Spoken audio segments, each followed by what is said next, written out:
అందరికీ నమస్కారం. ఈరోజు మన మార్నింగ్ న్యూస్. వానరం ముందుకు కదలలేని చిన్న గుడులను దాశరథి కూడలిలో వానర సైన్యం దడ పుట్టిస్తుంది. రోజు వందల కోతులు గుంపులుగా సంతరించడంతో అటువైపు వెళ్ళడానికి ఎవరు సాహసించడం లేదు. కోతులను అడవి ప్రాంతానికి తరలించాలని స్థానికులు కోరుతున్నారు. అడవి ప్రాంతంలో ఉన్నటువంటి కోతులు అడవిని ధ్వంసం చేయడం వల్ల కోతులు రోజు రోజుకి పట్టణ వాసనలోకి వచ్చేసి ప్రజల్ని బాగా ఇబ్బంది పెడుతున్నాయి. మనం చూస్తున్నాం ఎన్ని కోతులు ఉన్నాయో. ఇలా కోతులు ఉంటే ప్రజలు రోడ్ల మీదకి ఎలా రాగలుగుతారు? దీని మీద ప్రభుత్వం ఆలోచించి కోతుల్ని తిరిగి అడవికి పంపించే కార్యక్రమాన్ని చేపట్టాలి. ప్రజల ఇబ్బందిని కూడా చూసుకోవాలి. అలాగే చూస్తే పెద్ద చెరువు ప్రధాన కాలువ పూడికతీతలు పనులు ప్రారంభం. ఓకే, మంచిదే.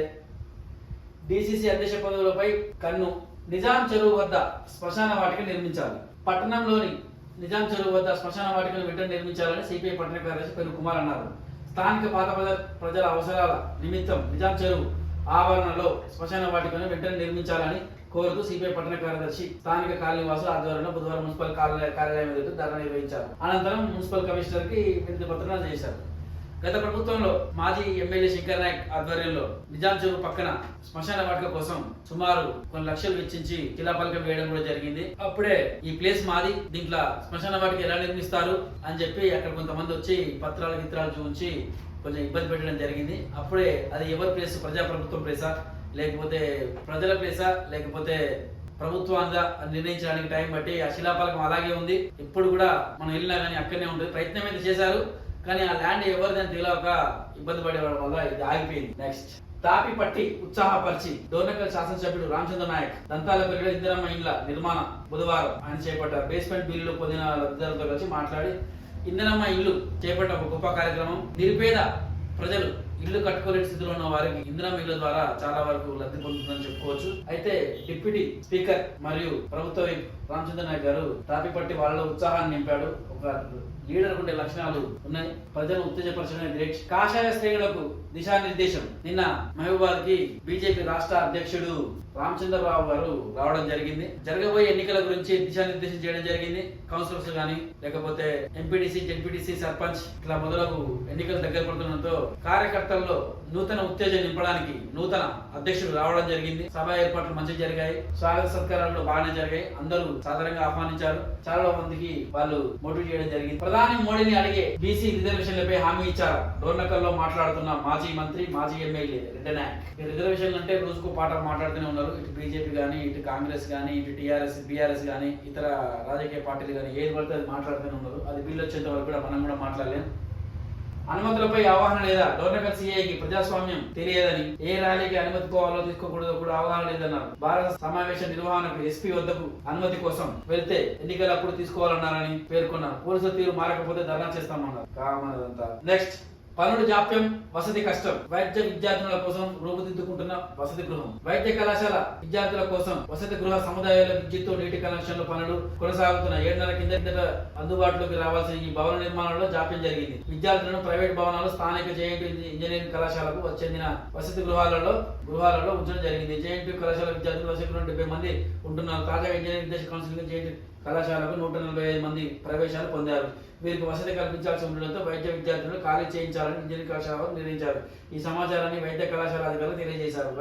వైద్య కళాశాలకు సంబంధించిన వసతి గృహం భవనంలో పనులు పూర్తి కాకపోతే మరికొన్ని రోజులు పట్టే అవకాశం ఉంది.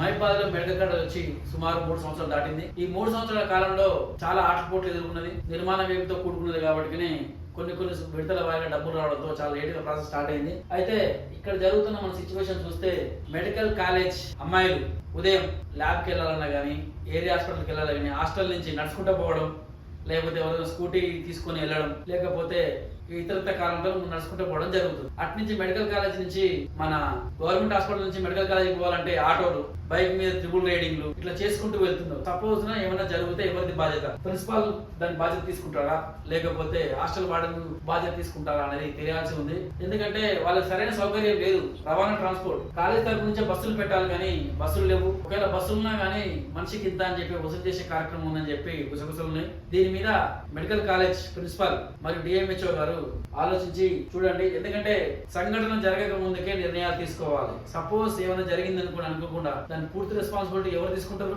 కాబట్టి కొంచెం అందుబాటులో ఉండండి. దాని గురించి చర్చ చూసుకోండి. మానకోటను భాజపా కోటగా మారుస్తాం. ఇప్పట్లో కష్టం, కాకపోతే పోను మహిబాదే కాదు తెలంగాణ రాష్ట్రం కూడా భాజపా కోటలకి వెళ్ళిపోతుంది. ఖచ్చితంగానే నియంత్రక మరమ్మతులు, మాటలు కాదు చేతల ప్రభుత్వం. గారాలో ఖజానా లక్ష్మి చెక్కులు పంపిణీ చేస్తున్న ఎమ్మెల్యే కోరం కనకయ్య. 5న ఉపాధ్యాయ సంఘాల ధర్నా. ఉపాధ్యాయ విద్యా రంగ సమస్యల పరిష్కారాన్ని కోరుతూ ఉపాధ్యాయ సంఘాల పోరాట సమితి ఆధ్వర్యంలో ఆగస్టు 5న జిల్లా కేంద్రం తహసీల్దార్ కార్యాలయం ఎదుట ధర్నా నిర్వహించినట్లు ఎస్పీ జిల్లా స్టీరింగ్ కమిటీ యాకూబ్ వీళ్ళందరూ తెలియజేయడు. వాళ్ళ సమస్యలు కూడా చాలా ఉన్నాయి, తీర్చాలి. ఎవరు తీర్చాలి? ప్రభుత్వం తీర్చాలి. ప్రభుత్వం దగ్గరనే ఆదాయం లేదు, సీఎం గారు చేతులెత్తేశారు, ప్రస్తుతానికి డబ్బులు ఎన్ని వినత పత్రాలు ఇచ్చినా బెస్ట్. 30 ఏళ్లుగా పూరి గుడిసెలోని ఆవాసం. పేదవాడు ఎప్పుడు పేదవాడిగానే ఉంటాడు, సంపాదిస్తే కొద్దో గొప్ప, అంతే తప్పించి ఇలాగే ఉండాల్సి వస్తుంది. జిల్లా స్థాయి అథ్లెటిక్స్ ఎంపిక పోటీలు, కనీస వేతనాలు చెల్లించాలి, భక్తి శ్రద్ధలతో ప్రతిష్ట పూజలు. జాతీయ స్థాయి క్రీడల్లో విద్యార్థుల ప్రతిభ. అధిక ధరలకు విక్రయిస్తే కఠిన చర్యలు. ఇనుగుర్తి మండలంలోని పలు ఎరువుల దుకాణాలు, కేసంద్రం మండలంలోని ప్రాథమిక వ్యవసాయ సహకార సంఘం ధనసరి ఆగ్రో రైతు సేవా కేంద్రంలో బుధవారం ఇన్ఛార్జ్ వ్యవసాయ శాఖ అధికారి అజ్మీర్ శ్రీనివాసరావు తనిఖీ చేశారు. రైతులకు యూరియా ఇతర ఎరువులు మిషన్ ద్వారా మాత్రమే ఇవ్వాలన్నారు. యూరియా కొరత సృష్టించిన, అధిక ధరలకు విక్రయించిన చట్టపరమైన చర్యలు తీసుకోబడును. మాట్లాడదాం. అధిక ధరలకు అమ్ముతే ఏం చేస్తారు అంటే ఆయన లైసెన్స్ రద్దు చేస్తారు. అంతకన్నా ఏముందా? ఆ లైసెన్స్ రద్దు అయితే ఏమైతుంది? మళ్ళీ ఇంకో 15 నుంచి 2000 పెట్టి మళ్ళీ కొత్త లైసెన్స్ తీసుకోవడం జరుగుతుంది. దీనికి నిర్దిష్ట ప్రమాణికం లేదు కాబట్టి కల్తీ ఎరువులు అమ్మినా లేకపోతే అధిక ధరలకు అమ్మినా కొరత సృష్టించిన వాళ్ళ మీద చర్యలు తీసుకోవడానికి కారణం ఇదే. చర్యలు తీసుకున్నా ఎంబడే నార్మల్ గా కిరణ్ నా పేరు మీద ఒక ఫెర్టిలైజర్ షాప్ ఓపెన్ చేసిన, రైడ్ అయింది, నా ఆఫీస్ సీజ్ చేసింది, ఎంబడే రన్కే అని పెట్టి ఇంకా వేరే పేరుతో ఎంబడే స్టార్ట్ చేస్తాను. నేనే స్టార్ట్ చేస్తాను. 2000 పెడితే లైసెన్స్ ఇస్తాను. ఇది పెద్ద కాదు. అక్రమ కేసులు ఎత్తివేయాలి. అక్రమం అంటేనే పసలేంది అని అర్థం. ఎత్తేయాలి, పెట్టుడే వేస్ట్ కదా. కొనసాగుతున్న పోలీసుల విచారణ. గార్ల తహసీల్దార్ కార్యాలయంలో సోమవారం సాయంత్రం ఉద్యోగిని మరో ఉద్యోగులకు సహచార ఉద్యోగులు అని కుటుంబ సభ్యులు జారీ చేస్తుందని దాని చర్చ జరుగుతుంది. పోలీసులు దాన్ని నిజంగా తీర్చాలి. పాత పింఛన్ వచ్చే వరకు ఉద్యమం. వైద్యం అడ్డుకున్న వారిపై కేసు. అనుమతులు లేకుండా ఆసుపత్రి ఎదుట ధర్నా చేస్తూ వైద్యం అడ్డుకున్న వారిపై కేసు నమోదు చేసినట్లు మహబూబాబాద్ పట్టణ సీఐ నర్సయ్య తెలిపారు. సీఐ తెలిపిన ప్రకారం ఈ నెల 27 తేదీ రాత్రి శ్రీరామ్ మండలం బోడతండకు చెందిన బోడ పద్మ ప్రసూతి నిమిత్తం మహబూబాబాద్ లో ప్రైవేట్ ఆసుపత్రికి తీసుకొచ్చారు. పద్మకు రక్తపోటు ఉందని, శస్త్రచికిత్స చేస్తే ప్రమాదం ఉందని ముందుగానే ఆమె భర్త, కుటుంబ సభ్యులు తెలియజేసి వారి ఒప్పందం మేరకు శస్త్రచికిత్స చేశారు. 28వ తేదీన చికిత్స అందిస్తున్న సమయంలో 2 సార్లు పీడ్స్ రావడంతో వైద్యం అందించినప్పటికీ తగ్గలేదు. అదే సమయంలో గుండె కొట్టుకోవడం ఆగింది. సిపిఆర్ చేసినప్పటికీ పద్మ ప్రాణాలు దక్కలేదు. ఈ విషయాన్ని అదనంగా చేసుకుని బోడ రమేష్, మంజుల, భీమానాయక్, హుస్సేన్ తో పాటు మరికొందరు కలిసి ఆసుపత్రి ఎదుట ధర్నా చేసి 50 లక్షలు డిమాండ్ చేశారని తెలిపారు. అత్యవసర సేవలు, వైద్య సేవలు అడ్డుకున్నారని ఆసుపత్రి వైద్యుడి ఫిర్యాదు మేరకు కేసు నమోదు చేసినట్టు సిఐ తెలిపారు. మొన్న జరిగిన సంఘటన మనం చూసాం కదా. కొంతమంది ఆడ ఒక మహిళకి అన్యాయం జరిగింది, డాక్టర్ల నిర్లక్ష్యం వల్లనే ఇదంతా జరిగిందని చెప్పి వాళ్ళు రోడ్డు మీదనే హాస్పిటల్ ముందునే బైఠాయించి ధర్నా చేయడం జరిగింది. ధర్నా చేయడం న్యాయమే. డిఎంహెచ్ఓ పిలిపించి ధర్నా అంటే ఏ రకంగా చేయాలి, రాకపోకలకు ఇబ్బంది కలగొద్దు, వైద్య సేవలకు ఇబ్బంది కలగొద్దు, దగ్గర డిఎంహెచ్ఓ కలెక్టర్ మాట్లాడి అసలు ఏం జరిగింది ఎంక్వైరీ చేయించి ఏది నిజ సెట్ అయిపోయింది. అందులో ఇంకొకటి ఏంటంటే ఆపరేషన్ చేసే ముందు కంపల్సరీ డాక్టర్లు సంతకం ఆపరేషన్ చేసేటప్పుడు ఏమైనా సంఘటన జరిగితే పూర్తి బాధ్యత మాది కాదు, మాకు సంబంధం లేదు అని చేసిన తర్వాతనే వాళ్ళు లోపలికి వెళ్తారు. ప్రాణం అయితే తీయాలని ఎవరైతే అనుకోరు. దురదృష్టవశాత్తు జరిగింది. కానీ 50 లక్షలు డిమాండ్ చేయడం, మళ్ళీ ₹1,00,000 తీసుకోవడం, ఇలా కొంచెం ఇలాంటి అవకతవకలు బంద్ చేయాలి. ఎందుకంటే ఇప్పుడు చూసిన ఇప్పుడు కేసు పెట్టిండు, రేపు ఇంకో కేసు అవుతుంది. ఇదే తంతు. ఎవరైతే ఒకరు స్టార్ట్ చేస్తారో ఆటోమేటిక్ గా జరుగుతూనే ఉంటుంది. ఇక్కడ నుంచి ఎవరైతే హాస్పిటల్ ముందు, హాస్పిటల్ లోపల ధర్నా చేయాలని నిర్ణయించుకున్నారో, చేసేవారు ఉన్నారో తస్మాత్ జాగ్రత్త. సత్వరమైన సమస్యలు పరిష్కరించాలి. తగ్గిన పశు సంపద. జిల్లాల ఎట్టకెలు పశుగణన రోజుకి పశు సంపద అనేది చాలా తగ్గింది. ఎందుకంటే యంత్రాలు, రోబోలు, ఇలా వివిధ రకాల ఆటోమేటిక్ రావడం వల్ల అన్ని తగ్గిపోతున్నాయి. దీన్ని సాగు చేసిన కూడా చాలా తక్కువ మంది ఉన్నారు.